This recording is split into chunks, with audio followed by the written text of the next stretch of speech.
कल्याण में एक कल्याणी सुलभाताई के प्रचार में यहाँ आई हूँ।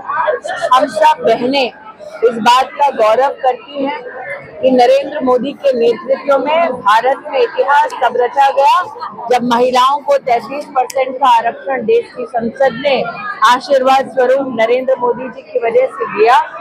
चाहे वो जनधन योजना हो, मुद्रा योजना हो और विशेष रूप से बेटी को लाडली के रूप में, बहन को लाडली के रूप में योजना के माध्यम से कैश ट्रांसफर महिलाओं के बैंक के खाते में कर उनको प्रफुल्लित करने की योजना हो।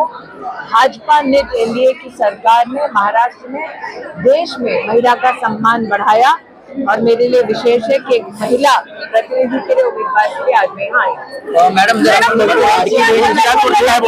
जिस प्रकार से कांग्रेस और इंडिया अलायंस ने प्रस्ताव पारित किया, संविधान का गला घोटा, सुप्रीम कोर्ट का अपमान किया और भारत की संसद के निर्णय को अपने पैरों तले उन्होंने रौंदने का दुस्साहस किया। एक भारतीय होने के नाते मैं कांग्रेस नेत इंडिया अलायंस को कहना चाहती हूँ, हर हिंदुस्तानी का ये संकल्प है, धारा 370 पुनः स्थापित नहीं होगी। जब धारा 370 जम्मू कश्मीर में लागू थी, आदिवासी, दलित, पिछड़े समाज के आरक्षण और अधिकारों पर संकट छाया हुआ था। जब धारा 370 लागू थी, महिला को उत्पीड़न से संरक्षण, बच्चों को उत्पीड़न से संरक्षण जम्मू कश्मीर में नहीं मिला था। इसीलिए किसी भी हाल में जम्मू कश्मीर में कांग्रेस के मंसूबे पूरे नहीं होंगे।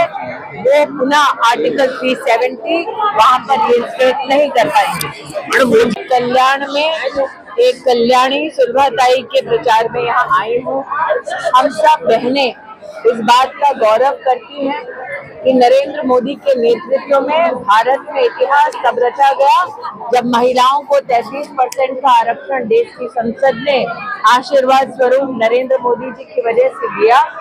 चाहे वो जनधन योजना हो, मुद्रा योजना हो और विशेष रूप से बेटी को लाडली के रूप में, बहन को लाडली के रूप में योजना के माध्यम से कैश ट्रांसफर महिलाओं के बैंक के खाते में कर उनको प्रफुल्लित करने की योजना हो। भाजपा नेत एनडीए की सरकार ने महाराष्ट्र में देश में महिला का सम्मान बढ़ाया और मेरे लिए विशेष है कि एक महिला प्रतिनिधि के लिए उम्मीदवार के लिए आज मैं यहाँ आई। मैडम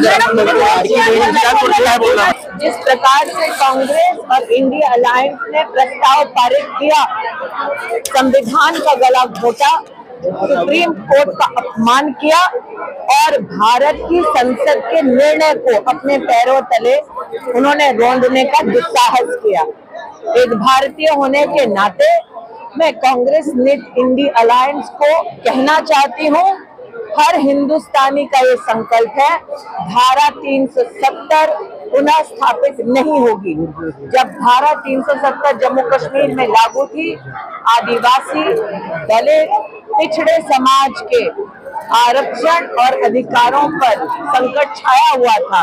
जब धारा 370 लागू थी, महिला को उत्पीड़न से संरक्षण, बच्चों को उत्पीड़न से संरक्षण जम्मू कश्मीर में नहीं मिला था। इसीलिए किसी भी हाल में जम्मू कश्मीर में कांग्रेस के मंसूबे पूरे नहीं होंगे। वो पुनः आर्टिकल 370 वहां पर रिइंस्टेट नहीं कर पाएंगे।